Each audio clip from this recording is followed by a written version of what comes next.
안녕하세요. 안녕하세요. 오늘 어떤 일로 오늘 서울에 오셨나요? 네, 제가 오늘 약사공론에서 그 공모전에서 입상을 한 게 있어가지고 상을 받으러 왔습니다. 좋습니다. 그러면은 한번 상 받으러 가는 길 한번 잘 오늘 한번 찍어보겠습니다. 한번 좋습니다. 가보실까요? 네. 약사님 그럼 지금 어디로 가시나요? 오늘 상 받으러는 대한약사회관으로 가요. 그러면 대한약사협회면은 좀 약사협회 중에서 큰 대표죠. 맞아요. 그 공식적인 기관이라고 보시면 될 것 같아요. 거기서 그럼 상을 주시나요? 네, 맞아요.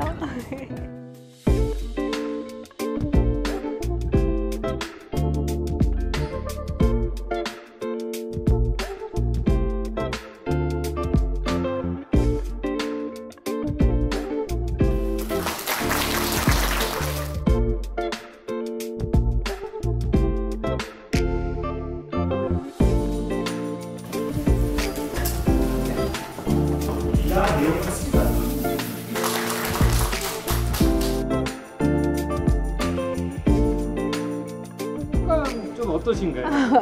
사실 그 학교 졸업하고 나서 상 받을 일이 거의 없잖아요. 감회가 남다른 것 같아요. 약사일 하면서 내가 그동안 했던 그런 내용들을 통해서 이렇게 상을 받는 날도 오는구나 싶기도 하고 조금 벅차기도 하고 쑥스럽기도 하고 여러 가지 감정이 뒤섞여서 느껴지고 있어요. 약대생 시절에 가장 힘들었던 순간은?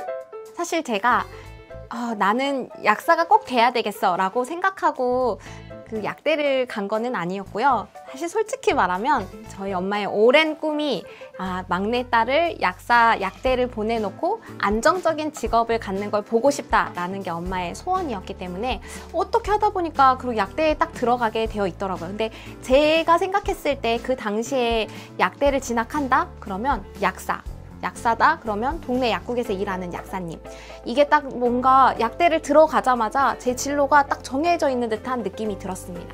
근데 저는 사실 그런 꿈을 꾸지 않았기 때문에 나는 하고 싶은 것도 정말 많고 난 할 수 있는 것도 되게 많을 것 같은데 난 이미 내 진로가 정해져 버린 걸까? 라는 생각 때문에 가장 많이 힘들었던 것 같습니다.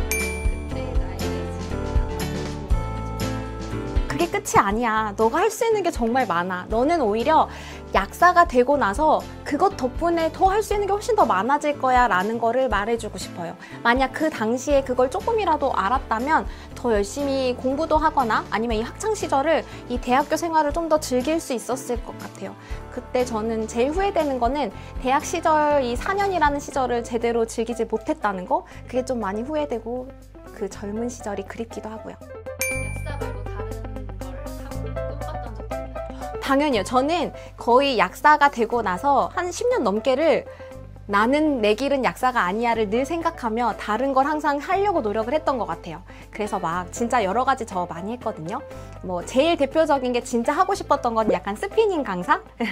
스피닝에 푹 빠져가지고 스피닝 강사 자격증까지 따고 그리고 실제로 그 스피닝 강사를 하기 위해서 면접도 보러 다니고 그랬었습니다. 그 외에도 아로마 오일 같은 거, 천연비누 이런 공방을 차려보자라는 생각으로 그런 공방 뭐 자격증도 땄고 그리고 로프도 배우러 막 서울까지 왔다 갔다 한 적도 있고요. 그리고 한국은 내 길이 아니야. 한국에선 나를 할 수 없어 라고 해서 캐나다 약사도 준비했었고요. 여러 가지 되게 많이 했었습니다. 약사란 직업은 어떤 사람에게 잘 맞는다 생각하시나요? 새로운 사람 만나는 걸 좋아하는 사람? 늘 약국에 있으면서 늘 뭐 단골분들도 물론 계시지만 사람 만나고 이야기하는 거거든요. 그래서 그렇게 새로운 사람을 만나고 이야기하는 게 즐거운 사람, 그런 사람은 되게 약사로서 즐거움을 또 하나로 맛볼 수 있다는 생각을 하고요. 그 다음은 뭔가 근무지 그리고 근무 시간이 조금 유동적으로 변경이 될 수 있는 직업군의 하나가 약사거든요. 그래서 나는 한 곳에만 매여 있기 싫고 여기저기 돌아다니면서 또는 생활 패턴을 좀 바꾸는 것도 좋아한다라고 생각하시는 분들은 저는 약사라는 직업이 괜찮다고 생각합니다. 단 이때는 근무 약사일 가능성이 크겠죠. 아무래도 약국을 운영하다 보면 좀 더 얽매이게 되는 경우가 많으니까요. 그리고 그 다음엔 체력. 저는 체력이 정말 중요하다고 생각을 하거든요. 체력이 좋아야 하루 종일 일하고 하루 종일 말하고 해도 지치지 않을 수 있고 무엇보다 제가 제일 중요하다고 생각하는 건 뭔가 내가 다른 사람에게 도움이 되고 싶다. 이 마음이 커야지 약사로서 훨씬 더 만족감을 느낄 수 있다고 생각을 합니다. 약사가 되기 전에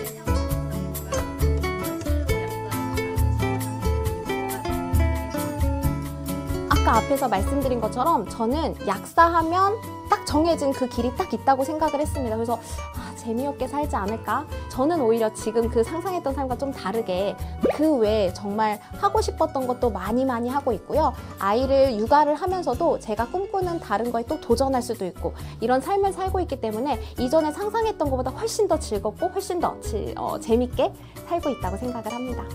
실제 약국에서 주 업무는 상담도 있지만 약 조제에 투약하는 게 또 주 업무이기 때문에 반복되는 업무거든요. 그런 반복되는 업무 안에서 이게 조금 좀 지루하다라고 느낄 때도 있고 이런 어려움도 물론 있고요.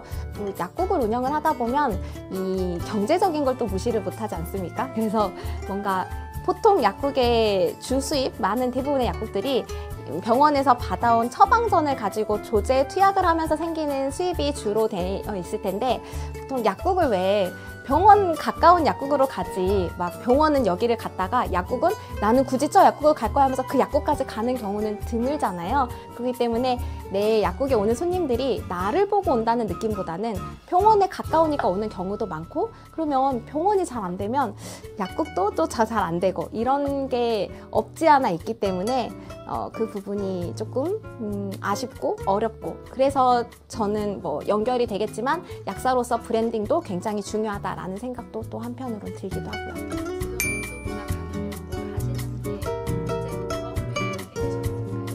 원래 저는 하고 싶은 게 좀 많은 스타일이었고 원래 친구들한테 뭘 알려주는 걸 되게 좋아했던 것 같아요. 제가 사실 수학을 좀 잘했거든요. 그래서 왜 쉬는 시간 되면 애들이 막 와서 이것 좀 알려줘 하고 물어봤을 때 그걸 막 알려주는 게 그렇게 재밌더라고요. 그리고 학교 다닐 때는 뭐 과외 같은 거 해도 그게 그렇게 재밌고요. 그래서 이제 약사가 되었을 때도 이런 걸 내가 하면 되게 재밌겠다라는 생각이 들었던 게 약사님들을 가르치는 그런 약사님들이 또 있거든요. 아니면 뭐 일반 분들을 대상으로 뭐 강의하는 것도 있고요. 그래서 나는 이런 게 되게 잘 맞을 수 있겠다, 해보고 싶다라는 생각이 들었고요. 근데 그때부터 주변에 많이 알리고 다녔어요. 제가 다녔던 약국의 뭐 대표 약사님들 아니면 뭐 약사 모임 이런 데를 가면 근데 저는 이거 너무너무 하고 싶어요. 저는 이런 걸 하고 싶어요 라는 거를 많이 알렸더니 어느 순간부터 저한테 오늘 어떤 뭐 유명한 약사님이 광주에 와서 뭘 하는데 그 이후에 혹시 올 수 있어? 너랑 한번 소개시켜주고 싶어. 이런 연락들을 받게 되더라고요. 그래서 그 자리 함께 하면서 그때 또 계신 분한테 저 이거 하고 싶어요. 기회 되면 저 좀 불러주세요 라고 하다 보니까 하게 됐고요. 그래서 아마 본격적으로 하기 시작한 거는 저는 한 5년, 6년 정도 된 것 같아요. 그러니까 저 때랑 되게 다른 것 같아요.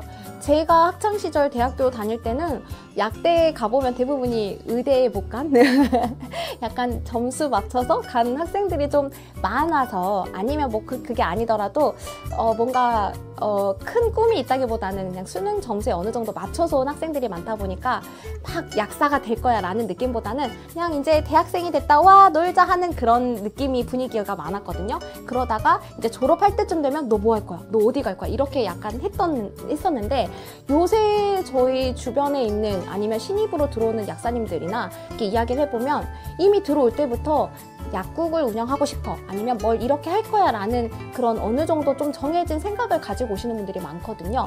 그래서 그런 분들에게 제일 중요한 거는 아무래도 약국을 운영을 하려면 어떻게 해야 될까?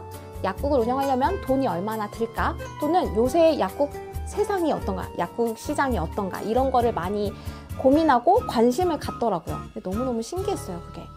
그분들한테 해주고 싶은 말이 있을까요? 지금 아직 약사가 되지 않은 분들이 고민을 한다고 하면 저는 최대한 많은 선배님들을 만나보고 아니면 요새는 선배님들을 직접 만나지 못하더라도 SNS상으로 워낙 활동하는 약사님들도 많이 계시잖아요. 만약에 지금 약사가 되기 전이라고 하면 최대한 많은 분들을 만나고 그분들의 이야기를 들으면서 이것도 이렇게 하면 할 수 있구나. 내가 지금 이 입장에선 이렇게 할 수 있겠구나 라는 걸 많이 고민해 보셨으면 좋겠고요. 약사님이라면 약사가 되어서도 사실 이거 내가 잘하고 있는지 고민 진짜 많이 하실 거거든요. 그런 분들에게는 저는 우선 저는 응원을 해드리고 싶어요. 왜냐면 내가 잘하고 있는 건지 모르겠다라고 생각하는 것부터가 잘하고 계시는 거거든요. 왜냐면 그런 고민조차 안 하시는 분들도 많고, 그런 고민이 어떻게 보면 한 단계 더 업그레이드 시켜줄 수 있는 그런 시작, 발걸음이 될 수 있다고 생각하기 때문에요.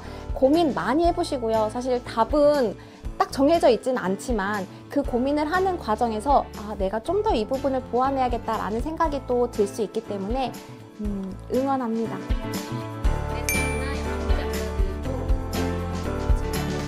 저는 그거 진짜 많이 강력 추천해요. 제가 뭐 약대에서도 가끔 뭔가 특강을 하러 가기도 하고, 그리고 신임 약사님을 대상으로 하는 뭐 스터디나 이런 거를 할 때도 말씀을 드리는데, 꼭 콘텐츠 시작하라고. 그러니까 내가 무언가 원대한 꿈이 있거나 뭔가 계획이 있지 않더라도 그냥 이 기록 자체가 본인에게도 너무 도움이 되고요. 나중에도 무엇을 할 때 그게 밑바탕이 되거든요. 그래서 내가 오늘 있었던 일에 대해서, 내가 오늘 알았던 거에 대해서 정리할 수 있는 그런 시간도 될 수 있고요. 그래서 저는 꼭 컨텐츠는 하나, 뭐 SNS 어떤 거든 상관없으시니까요. 하나쯤은 시작하라고 말씀을 드려요. 그럼 약올리는 언니로서 후배들에게 어떤 언니가 되고 싶은가요? 제가 지금 과거로 돌아가서 이렇게 할 수 있는 일이 많다는 걸 알았다면 조금 달랐을 거라고 생각하기 때문에, 그 약올리는 언니로서 후배들에게 이렇게 할 수 있는 게 많다, 약사로서 이렇게 즐겁게, 이렇게 유익하게 뭔가 좋은 영향을 끼칠 수 있는 게 많다라는 거를 꼭 말씀드리고 싶고, 그런 걸 보여주는 그런 언니이고 싶습니다. 그래서 좋은 컨텐츠도 많이 만들고, 그리고 점점 더 좋아지고 발전하는 모습을 보여주고 싶습니다. 오늘 제가 이렇게 정말 좋은 상을 받고 좋은 이런 컨텐츠를 제작할 수 있게 된 것도 모두 저의 이렇게 채널을 지켜봐 주시는 분들이 있기 때문이라고 생각을 하거든요. 앞으로도 저희 약올리는 언니 채널에서는 훨씬 더 좋은 컨텐츠를 많이 만들 테니까요. 관심 있으신 분들은 좋아요, 구독 부탁드리고요. 앞으로도 많이 관심 가져주시길 바랍니다. 감사합니다. 안녕.